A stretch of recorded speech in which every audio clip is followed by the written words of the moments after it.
지난 18주일에서는 그리스도께서 하늘에 오르심에 대한 것을 생각했죠.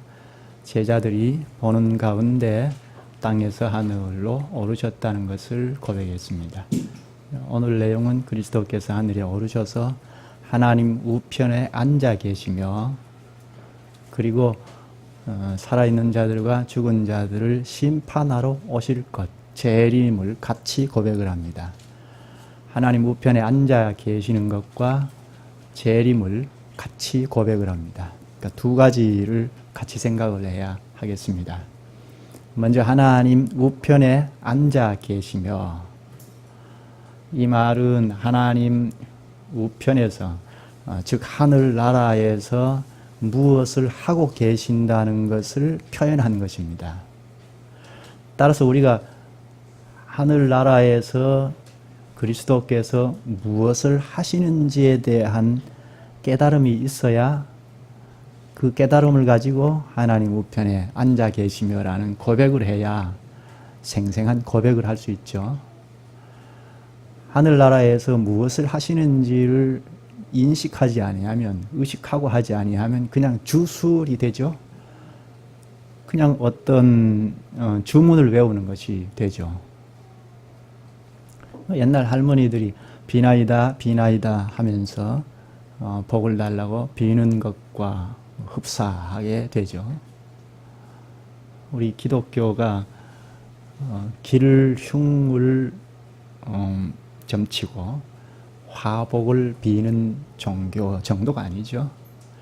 하나님께서 하시는 말씀을 우리가 의식하고 깨달아서 거기에 반응을 보이고 살아가는 생명의 종교라고 할 수 있는데요. 생명 공동체, 교회에 속해서 우리가 지체로 살아가는 존재인데, 그러므로 하나님 우편에 앉아 계시며 하는 이것도 하나님께서 가르치신 말씀을 통하여 잘 깨닫고 고백을 할 수 있어야 죽은 고백이 되지 않죠. 생생한 고백이 될 수 있습니다. 하나님께서 예수님께서 하나님 우편에 앉아 계시며, 앉아 계신다. 이 말은 마치 사람이 앉았다, 섰다 하는 것처럼 표현한 건데요. 하나님께서 우리에게 하나님의 말씀은 다 우리 사람이 알기 쉽도록 하도록 알기 쉽게 기록한 거죠. 사람이 알아먹을 수 있도록 기록한 것이지 않습니까? 그래서 우리 사람이 이해할 수 있도록 하나님이 행하신 것, 예수 그리스도께서 행하신 것을 앉아 계신다, 그렇게 표현을 했습니다. 이것을 신인 동형론적 표현법이라고 하는데요. 하나님이 마치 사람이 행동하는 것처럼 설명해 준 것을 말하는데요. 그것은 우리가 이해할 수 있도록 하시기 위함입니다. 그런데 성경에 보면 막연히 앉아 계신다는 말을 한 것이 아니고 보좌에 앉으셨다, 보좌에 앉아 계신다는 표현을 썼는데요. 시편 9편 4절에 보면 주께서 보좌에 앉으사 의롭게 심판하셨나이다 했고, 또 47편 8절에도 하나님이 그 거룩한 보좌에 앉으셨도다 했습니다. 앉으셨는데 보좌에 앉으셨다 합니다. 이 보좌라는 이 말도 우리 사람들이 이해할 수 있도록 표현한 신인 동형 어법인데요. 왕의 자리에 앉았다 하는 말은 백성들을 다스린다, 직임을 행한다 하는, 일을 한다는 표현 아닙니까? 왕자에 앉았다 하는 표현이 그런데요. 그것처럼 하나님께서 보좌에 앉았다 하는 표현은 일을 하신다는 겁니다. 일을 하시는 것은 이 만유를 다스리는 것인데요. 시편 103편 19절에 보면 여호와께서 그의 보좌를 하늘에 세우시고 그의 왕권으로 만유를 다스리시도다 했습니다. 하나님께서 만유를 다스리신다 하는 뜻에서 보좌에 앉았다는 말을 쓰는데, 예수 그리스도께서도 하늘에 오르셔서 하나님 우편에 앉으셨다 하는 것은 하나님과 함께 만유를 다스리신다는 표현입니다. 그리스도께서 하늘에 오르셔서 하나님 우편에 앉았다 하는 것은 성부 하나님과 동등된 자리에서 만유를 다스리신다는 것입니다. 그런데 여기 우편에 앉았다는 말을 쓰죠. 우편, 오른편이라는, 이것도 마찬가지인데요. 이 성경에 우편, 오른편이라는 말은 영광의 자리 혹은 권능의 자리를 표할 때 쓴 말인데요. 그럼 예수 그리스도께서 하늘에 오르셔서 하나님 우편에 앉으셨다는 이 표현은 성부 하나님과 영광의 자리에 함께, 권능의 자리에 함께 동일하게 동등한 위치에서 만유를 다스리신다는 것입니다. 만유를 다스리시는데 예수 그리스도께서 하늘에 오르셔서 성부와 함께 다스리신다는 것입니다. 우리나라 사도신경을 보면, 우리나라 지금까지 우리가 사용한 사도신경을 보면 하나님 우편에 앉아 계시다가 저리로서 산 자와 죽은 자를 심판하러 오시리라, 그렇게 번역을 했죠. 우편에 앉아 계시다가 심판하러 오신다고 한 표현을 우리가 깊이 생각하지 않으면 그냥 막연히 앉아 계시다가 오신다고 그렇게 생각하기 쉽죠. 그런 점에서 우리 요리문답의 번역이 조금 더 낫습니다. 우리 요리문답의 번역은 어떻게 되어 있죠? 하나님 우편에 앉아 계시며, 현재형으로 표현을 했습니다. 예수 그리스도께서 죽으시고 또 부활하시고 하늘에 오르신까지는 과거형인데요. 그런데 하나님 우편에 앉아 계시며, 이것은 현재형입니다. 그래서 우리 요리문답의 표현이 좀 더 나은 번역이라고 할 수 있습니다. 현재 예수 그리스도께서 하나님 우편에서 다스리신다 하는 것입니다. 현재도 다스린다는 것입니다. 2000년 전에 하늘에 오르셔서 그때부터 지금까지 만유를 다스리신다는 겁니다. 이렇게 고백을 하면 교회에 속한 자들은 생생하게 고백하는 것인데요. 왜 그렇죠? 그리스도께서 하늘에서 만유를 지금도 다스리신다, 일을 하신다고 할 때 교회에 속한 자는 그분의 수족이니까요. 그분의 지체로 속했으니까 그분의 수족 노릇을 어떻게 할까 하는 생각을 하고 고백하지 않습니까? 그러니까 생생한 고백이 되죠. 이런 의식이 없이 고백하게 되면 하나님 우편에 앉아 계신다 하고 막연하게 고백하게 되면 우리의 현실과 나와는 관련이 없이 그냥 추상적으로 고백하고 말이죠. 이렇게 고백하게 되면 이 땅에 살아가는 우리가 이 고난 가운데 이 세상을 사는 이 세상 빨리 지나갔으면 좋겠다. 그리고 주님께서 오셨으면 좋겠다. 이렇게 재림만 기대하는 시기 되어버리죠. 이 죄 많은 세상 빨리 지나갔으면 좋겠다. 혹은 내가 빨리 죽었으면 좋겠다. 이렇게 생각하고 맙니다. 그러니까 이것은 생생한 신앙이 되지 못하죠. 그런데 하나님 우편에 앉으셔서 지금도 일을 하신다 할 때 그의 수족인 교회가, 또 지체인 내가 어떻게 반응을 보이고 갈까 하는 의식을 가지고 고백하니까 생동감 있는 고백이 됩니다. 여기 지금도 다스린다 할 때 오신문에서 두 영역을 다스리는 것을 고백하고 있습니다. 한번 볼까요? 하나님 우편에 앉아 계시며라는 말이 왜 덧붙여졌습니까? 다 같이 그리스도는 거기에서 자신을 그의 교회의 머리로 나타내기 위해서 하늘에 오르셨으며 성부께서는 그를 통하여 만물을 다스리십니다. 잘 보면 두 영역을 구분 좀 할 수 있는데요. 먼저 교회를 다스리는 것을 생각할 수 있습니다. 그리스도는 거기에서 자신을 그의 교회의 머리로 나타내기 위하여 하늘에 오르셨다 하죠. 그리스도께서 하늘에서 자신을 교회의 머리로 나타내셨다고 하죠. 이 문장을 우리가 성경을 조금만 아는 사람이면 이해가 될 텐데요. 그리스도께서 하늘에 오르셔서 교회의 머리로 자신을 나타내셨다 했는데 어떻게 나타내실까요? 그리스도께서 하늘에 오르셔서 먼저 성령 하나님을 보내주셨죠. 성령 하나님이 이 땅에 임재하시니까 그리스도의 죽음으로 산에 온 수족들이 연합이 되었죠. 성령이 임하시니까 그리스도의 수족들이 형성이 되었습니다. 최초의 형성이 된 게 예루살렘 교회이죠.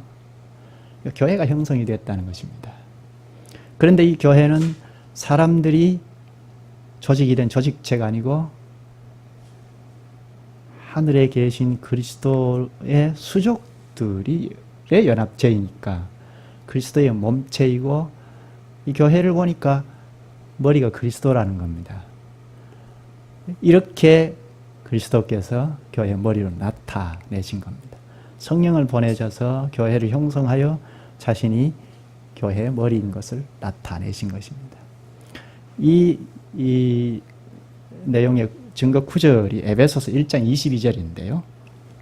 하나님께서는 만물을 그리스도의 발 아래 굴복시키시고 그분을 만물 위에 교회의 머리로 삼으셨습니다. 이렇게 말합니다. 성부 하나님께서 그리스도를 교회의 머리로 삼으셨다고 하죠. 교회는 사람의 단체가 아니고 하늘에 계신 그리스도의 지체들의 연합체입니다. 그래서 그리스도의 몸이라는 것을 전면에 놓고 서신서에 아주 많이 이야기를 하고 있습니다. 교회는 사람들이 얼른 볼 때 조직체처럼 보이지만 참 교회라면 그리스도의 수족들의 연합체라면 그리스도의 몸체이고 이건 유기체입니다. 조직체가 아닙니다. 여러 조직이 있지만 유기적인 그리스도의 몸체입니다.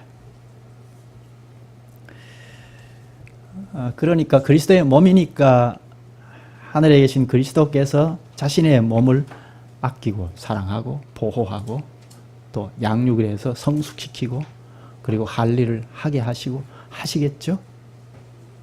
그리스도께서 자신의 몸을 사랑하십니다.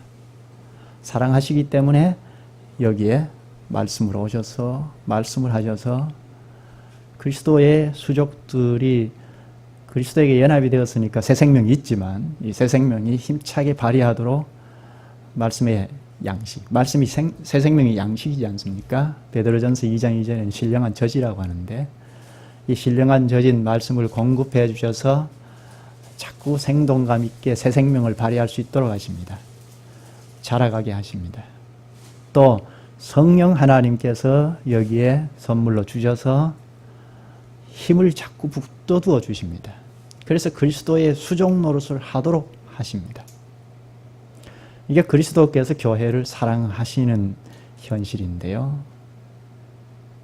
그리스도께서는 자기 몸인 교회를 이렇게 말씀과 성령으로 사랑하시고 그리고 교회는 그리스도의 몸체로 수족으로 그리스도께 복종합니다. 이 복종은 칼과 무력으로 다스리는데 굴복하는 것이 아니고 사랑으로 말씀과 성령으로 이렇게 다스리시는 그리스도를 사랑하기 때문에 굴복하고 복종한다는 것입니다. 이건 유기체이기 때문에 그렇습니다. 몸으로 연결이 되어 있기 때문에 자연 발생적으로 그리스도에게 복종하고 사랑에 복종을 하는 것입니다. 이런 관계가 바로 교회와 그리스도와의 관계입니다. 그런데 이렇게 생각하지 않고 교회라는 상표만 붙여서 이야기하면 그 그리스도의 유기체라는, 그리스도의 몸체라는 것이 살아나지 않죠. 그건 종교단체에 불과하죠. 그리스도께서 교회를 사랑하실 때는 말씀과 성령으로 사랑하시는데요. 그러니까 이 세상을 다스리는 방식과는 다르죠. 세상은 뒤에 나오는데, 세상은 권능으로 다스리시는데, 교회는 자기 몸이니까 사랑으로 다스리십니다. 은혜로 다스리십니다. 말씀과 성령으로 다스리십니다. 따라서 이 교회는 그리스도를 사랑하면서 그리스도의 말씀을 순종해 나갈 때 이 세상에 어떻게 드러납니까? 그리스도의 몸으로 드러나죠. 과연 그리스도의 몸답다 하게 드러납니다. 그리스도께서 지금도 살아서 역사하시는 사실이 드러납니다. 그리스도의 명예가 드러나죠. 그래서 우리가 그리스도의 몸답게 잘 가꾸어서 서나갈 필요가 있다고 하는 것입니다. 그리스도의 교회를 잘 이루어야 한다는 것이 우리의 중요한 사명이다 하는 것입니다. 하늘에 계신 그리스도의 말씀을 잘 받아서 순순히 따를 때 과연 저 사회가 그리스도의 몸답다 하고 드러난다는 것입니다. 그걸 위해서 그리스도의 몸체를 이 땅에 형성시켜 놓으신 것입니다. 그래서 그리스도의 몸답다 하는 이걸 사용하셔서 그릇으로 쓰셔서 이 어두운 세상에 하나님 나라를 드러내서 비추시는 것입니다. 이 땅에도 하나님 나라가 있네 하고 비춰가십니다. 그래서 결국은 이 세상에 죽어가는 택자들을 다 불러서 그리스도의 몸체에 가입시키십니다. 구원하십니다. 이 일을 위하여 그리스도의 몸체로 구원하시기 위하여 하나님께서 그리스도의 몸인 교회를 이 땅에 세우신 것입니다. 그리스도께서 다스리실 때 먼저 자기 몸인 교회를 다스리신다는 것, 그뿐만 아니라 이 세상도 다스리십니다. 그 밑에 볼까요? 오시면 그 다음 성부께서는 그를 통하여 만물을 다스리십니다. 만물, 이 세상을 다스리시는데 여기 잘 볼 필요가 있습니다. 그를 통하여 하죠. 여기 그는 무엇인가요? 그를 통하여 만물을 다스리신다고 하는데요. 여기 그는 그리스도. 앞에를 좀 봐야 하는데요. 그리스도가 교회의 머리로 나타냈다 하죠. 그리고 여기 그라고 했는데 여기 그는 교회의 머리입니다. 우리 생각에는 바로 그리스도라고 이야기할 수 있는데 그렇게 하지 않고 교회의 머리를 통하여 만물을 다스린다고 합니다. 이 고백이 중요한 뜻이 있습니다. 그리스도께서 그냥 만물을 막연하게 다스리는 것이 아니라는 것입니다. 만물을 다스리실 때 교회의 머리로 다스린다는 겁니다. 이것은 만인류를 다스리실 때 교회를 위하여 다스린다는 말입니다. 왜 그럴까요? 그리스도께서 교회를 위하여 이 세상도 통치하신다는 건데요. 그럴 수밖에 없죠. 그리스도 자신의 몸체이니까 자신의 몸을 아끼시면서 만물까지도 권능으로 다스리십니다. 그러니까 만물을 다스리는 방식은 교회를 다스리는 방식과 다르죠. 권능으로 다스리십니다. 다스리는 목적은 교회를 위하여 다스리십니다. 이 고백에서 우리의 위로가 크죠. 교회에 속한 자라면 하나님께서 우리에게 베푸신 은혜가 말할 수 없다. 우리를 보호하시고 이끄시기 위하여 이 세상도 권능으로 딱 잠재우고 다스리고 계십니다. 그러니까 우리가 안전하게 이 세상 한가운데서 그리스도의 수종 노릇을 할 수 있다는 것입니다. 이 세상이 두려워서 어떻게 우리 수종 노릇을 할 수 있겠습니까? 수종 노릇 한다는 것이 쉬운 일이 아닌데, 그러나 이 세상을, 교회를 붙잡고 가시기 위하여 다스리신다는 데서 우리가 세상도 두렵지 않다는 것입니다. 예수님께서도 직접 말씀하셨어요. 승천하시기 전에 마태복음 28장에서 말씀하셨죠. 18절에 보면 하늘과 땅의 모든 권세를 성부께서 나에게 주셨다 하십니다. 예수님께서 하늘과 땅의 권세를 가졌다 하시고 바로 복음을 전해라고 하시고 내가 너와 함께 하겠다 하셨습니다. 그 당시에는 사도들이죠. 사도들이 예수 그리스도의 복음을, 예수 그리스도의 죽음과 부활을 전한다는 것이 쉬운 일이 아니죠. 당시에는 목숨을 내걸어야 할 일인데, 그런데 예수 그리스도께서 하늘과 땅의 권세를 가진 그분께서 너희와 함께 하겠다고 하셨기 때문에 사도들은 두렵지 않고 복음을 전한 것입니다. 하늘과 땅의 권세를 가진 분이 함께 하겠다는 뜻은 무엇인가요? 교회가 그리스도의 수종 노릇을 하면서 복음을 전할 때 하늘과 땅의 권세를 사용하시겠다는 뜻입니다. 그것을 믿고 우리는 두려움 없이 그리스도를 전파하게 됩니다. 핍박과 고난이 올 때도 그리스도께서 하늘과 땅의 권세를 가지고 우리와 함께 하시고 세상을 잠재우시기 때문에 우리는 큰 위로 가운데 복음을 전할 수 있습니다. 이런 점에서 그리스도께서 하나님 우편에 앉아 계시며 하는 이 고백이 우리에게 큰 위로가 되죠. 오늘 51문은 두 가지로 고백을 하는데요. 다 같이 볼까요? 우리의 머리 대신 그리스도의 이 영광은 우리에게 어떤 유익을 줍니까? 다 같이. 첫째, 그리스도는 성령으로 그의 지체인 우리에게 하늘의 은사들을 부어주십니다. 둘째, 그는 그의 권능으로 우리를 모든 원수들로부터 보호하고 보존하십니다. 첫 번째 유익을 먼저 볼까요?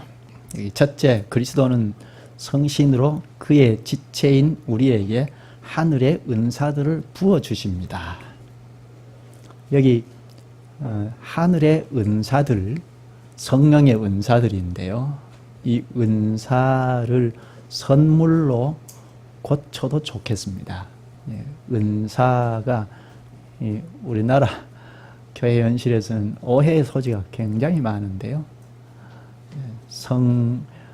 성령의 은사주의자들이 영향을 많이 받았기 때문에 그래서 이것을 선물로 고치는 것도 괜찮습니다.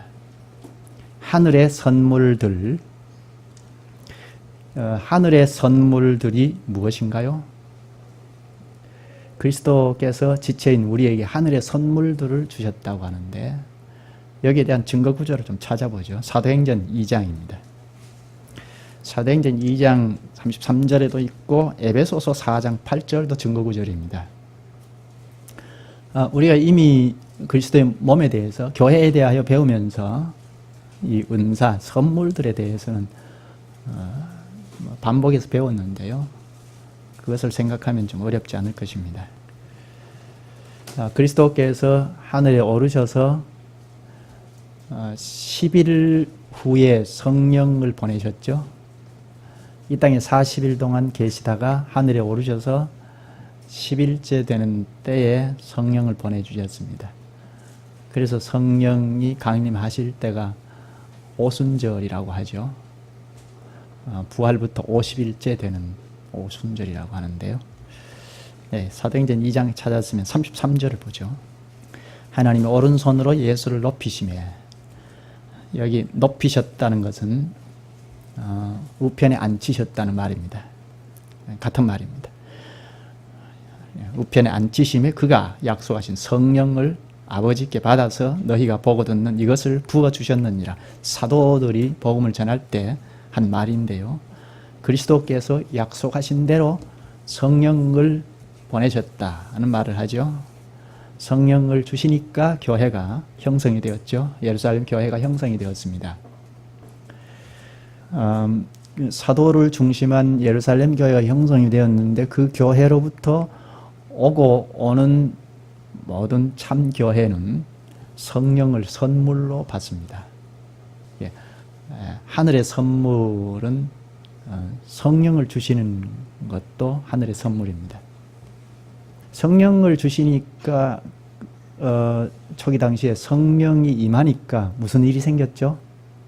사도들이 두려워하지 않고 그리스도를 전했죠.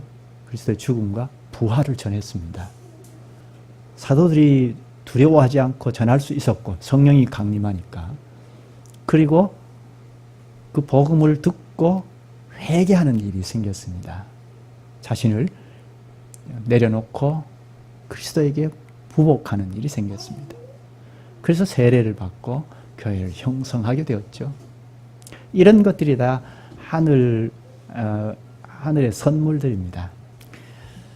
사도들이 성령을 받아서 그리스도의 복음을 담대하게 전하는 것, 그리고 사도들이 또 한 것이 있죠. 수요일 날 우리가 배우면서 생각한 내용들인데요. 성령의 능력을 힘입어서 복음을 전할 뿐 아니라 성경을 기록했죠. 사도들이 중심이 되어서 선지자들, 복음 전하는 자들의 도움을 받아서 이것이 하나님의 말씀이다, 이것은 아니다, 이렇게 분별을 해서 기록을 했습니다. 그것이 신약 성경이죠. 사도들이 복음을 전하고 신약 성경을 기록하기도 했습니다. 이 기록된 성경도 하늘의 선물들 중에 하나이죠. 또 성경만 선물로 주신 것이 아니고 이 성경을 하나님의 말씀으로 잘 풀어서 가르칠 수 있도록 직분자도 선물로 주셨습니다. 한번 찾아보시죠. 에베소서 4장입니다. 이것도 수요일 날 우리가 계속 배웠는데요. 그 말씀을 좀 떠올리면 쉽게 이해가 될 것입니다. 그리스도께서 성령을 교회에 선물로 주셨고 성령을 주심으로 사도들이 복음을 전하고 또 성경도 기록하고 있는데요. 그리고 그 성경을 해명해서 가르치는 직분자도 주셨는데 에베소서 4장 찾았으면 8절부터 보죠. 그러므로 이르기를 그가 그리스도가 위로 올라가실 때 사로잡혔던 자들을 사로잡으시고 사람들을 선물로 주셨다 하였도다. 여기 사람들을 선물로 주셨다. 이것은 그 뒤에 선물을 주신 것이 나오는데요. 11절부터 보죠. 그가 어떤 사람은 사도로, 어떤 사람은 선지자로, 어떤 사람은 복음 전하는 자로, 어떤 사람은 목사와 교사로 삼으셨으니, 여기 사도, 선지자, 복음 전하는 자, 목사, 교사를 교회에 선물로 주셨다는 말입니다. 12절에 이는 성도를 온전케 하며 봉사의 일을 하게 하며 그리스도의 몸을 세우려 하심이라. 교회 직분자를 선물로 주셨다고 하죠.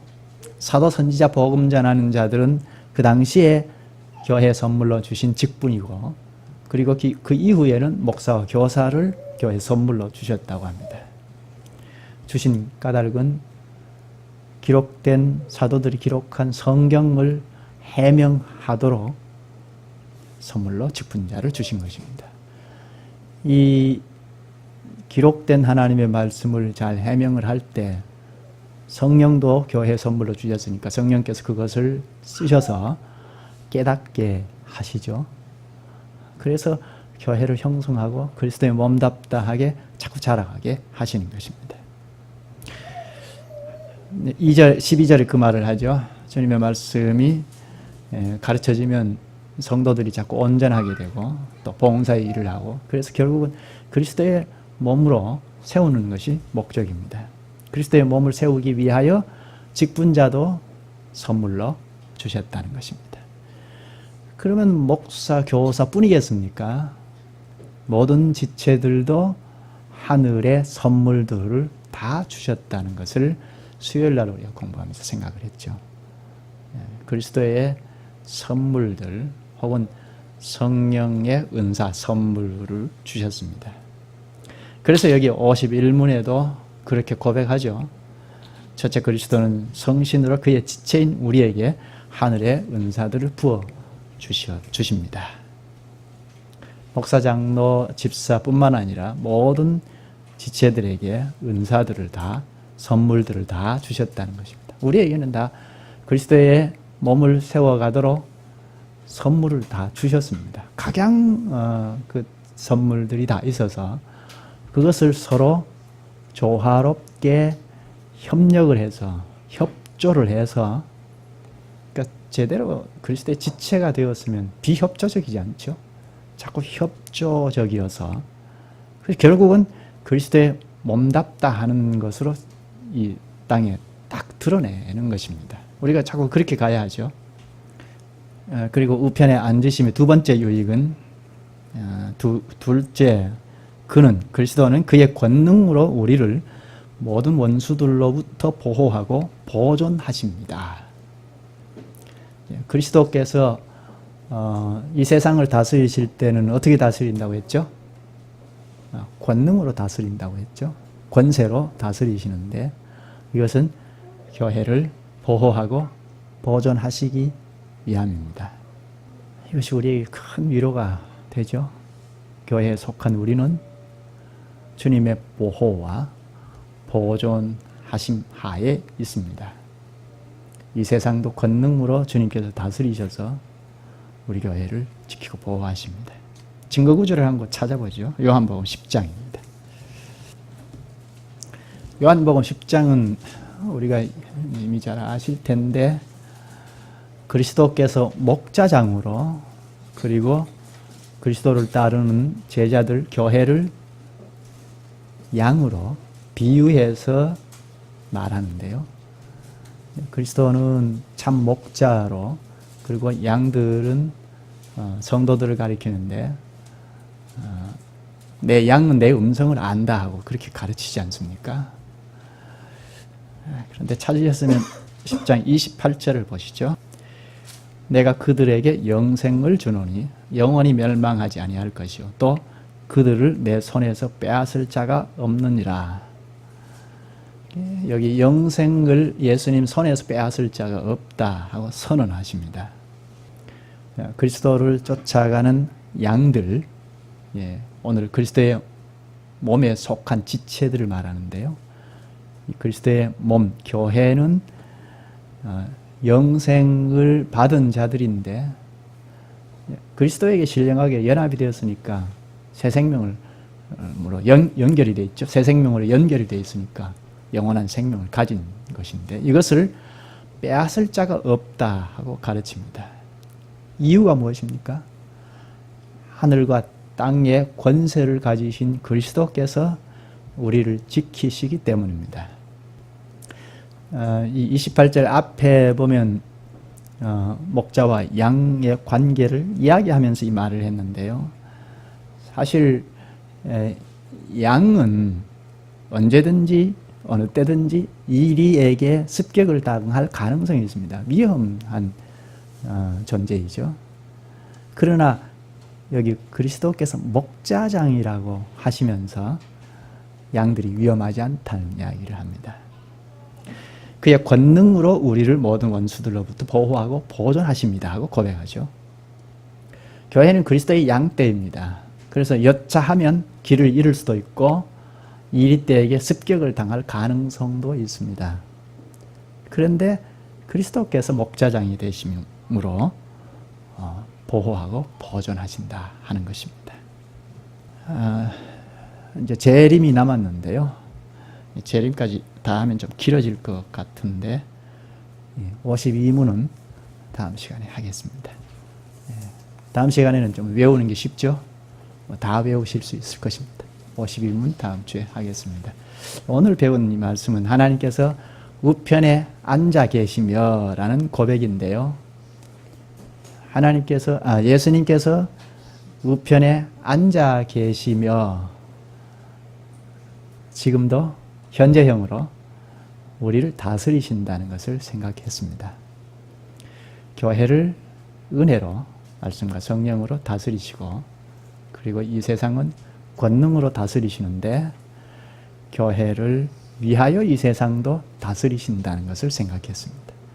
그래서 교회에 속한 우리의 영광도 큽니다. 우리의 머리이신 그리스도의 영광 때문에 그분의 몸에 속한 지체인 우리는 영광스러운 존재입니다. 우리의 굉장한 은혜이죠. 뿐만 아니라 이 행복주의에 빠질 가능성이 있기 때문에 사명도 있습니다. 그래서 수족으로 수족 노릇을 하도록 하셨습니다. 머리이신 그리스도를 전할 수 있는 지체로 삼으셨습니다. 우리가 영광스럽다는 것 하나 생각해야 하고, 그리고 수족 노릇을 해야 한다는 사명의식을 가져야 합니다. 우리가 사명을 상실해버리면 온갖 것이 교회 안으로 들어옵니다. 교회가 사명을 상실하면 그렇게 됩니다. 그리스도의 수족으로 수족 노릇을 하는 사명이 있다. 머리이신 그리스도의 복음을, 기쁜 소식을 전하는 사명이 있다는 것을 반드시 생각해야 합니다. 기도하시죠. 거룩하신 하나님, 그리스도께서 하나님 우편에 앉히셔서 만인류를 다스리되 교회의 머리로서 다스려서 만인류가 다 그리스도께 굴복하고, 그래서 그리스도의 통치가 충만하게 하려 하시옵나이다. 또 이런 일을 위하여 그리스도께서 성령을 교회에 내려주시고 또 말씀도 주셔서 말씀과 성령으로 교회를 다스리고 지키시옵나이다. 이런 일을 말씀을 통하여 깨달을 수 있도록, 그래서 저희 자신을 주님께 기쁨으로 드릴 수 있도록 말씀 사역자도 선물로 주셔사옵니다. 이런 그리스도의 크신 뜻이 교회에 나타나고 또 만방에 나타나서 그리스도의 수종 노릇을 하는 저희들이 될 수 있도록 성령께서 힘을 공급해 주시고 또한 말씀을 더욱 깨달으며 가게 하여 주시옵소서. 예수님의 이름으로 기도하옵나이다. 아멘.